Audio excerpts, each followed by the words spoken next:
16 जून 2013। ये तारीख हर उत्तराखंडी को याद रहेगी, और याद रहे भी क्यों ना हो, क्योंकि जो आपने सुना या देखा वो किसी के लिए भी खतरे से कम नहीं था।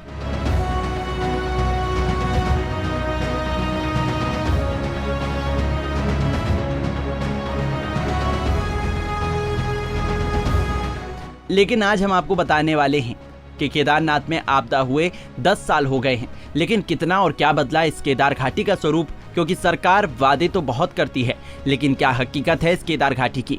पीछे मुड़कर देखें तो केदारनाथ में जल प्रलय ने जो तबाही मचाई थी, तब सबके मन में यही प्रश्न था कि क्या केदारपुरी इससे उबर पाएगी। लेकिन आपदा के तुरंत बाद केदारनाथ के पुनर्निर्माण कार्य शुरू हो गई थी, लेकिन इनमें गति आई वर्ष 2014 से, क्योंकि देवभूमि से विशेष अनुराग और बाबा केदारनाथ के प्रति अगाध आस्था रखने वाले प्रधानमंत्री नरेंद्र मोदी ने केदारनाथ पुनर्निर्माण को अपनी स्वनित परियोजनाओं में शामिल किया, जिसके चलते केदारपुरी न केवल दिव्य और भव्य स्वरूप से निखरी है, बल्कि इसका आकर्षण और भी बढ़ गया है। बढ़ती तीर्थयात्रियों की संख्या इसका उदाहरण है।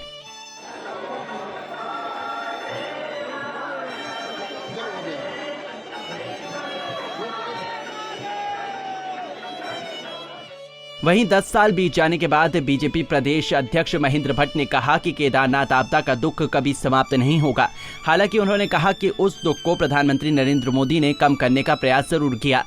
देखिए, बहुत दुखद घटना के बाद, और मैं अगर पूरे देश की दृष्टिकोण से सोचूं, उसके बाद उत्तराखंड के भाव में मैं कहूँ तो दुख तो कभी समाप्त होने वाला नहीं है। बड़ी संख्या में वहाँ के जो पंडा समाज था, वहाँ का जो व्यवसायिक समाज था, उसको बहुत क्षति हुई है, लेकिन देश के प्रधानमंत्री जी ने उस दुख को कम करने का प्रयास किया है। आज भव्य केदारपुरी बनकर तैयार है।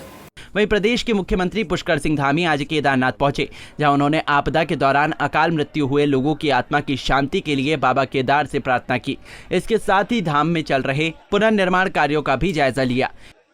चूँकि बड़ा 10 साल पहले त्रासदी का दिन था, और इसमें जो भी देश विदेश के श्रद्धालु आए थे, हताहत हुए थे, दिवंगत हुए, हमारे बीच में नहीं रहे, उन सभी को मैं श्रद्धांजलि अर्पित करता हूं और भगवान से प्रार्थना करता हूं कि उन सभी को, उनकी आत्मा को शांति दें, उनके पारिवारिक जनों को, सबको इस दुख को जो असमय आया है उसको सहन करने की शक्ति प्रदान करें। और साथ ही साथ जो यहाँ पर 10 सालों में तेज़ी से निर्माण कार्य हुआ है, बाबा केदार की कृपा से हमारे यशस्वी प्रधानमंत्री आदरणीय नरेंद्र मोदी जी के नेतृत्व, उनके दिशा निर्देशन में एक भव्य केदार और दिव्य केदार का निर्माण हुआ है।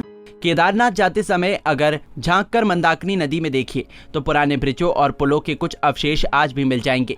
राह चलते किसी से 10 साल पुरानी आपदा के बारे में पूछो तो दुख, अवसाद, डर और भरोसा सब दिखता है। दुख अपनों को खोने का, डर फिर से ऐसी आपदा का, भरोसा भोलेनाथ का। पंजाब केसरी टीवी के लिए रुद्रप्रयाग से भूपेंद्र भंडारी की रिपोर्ट।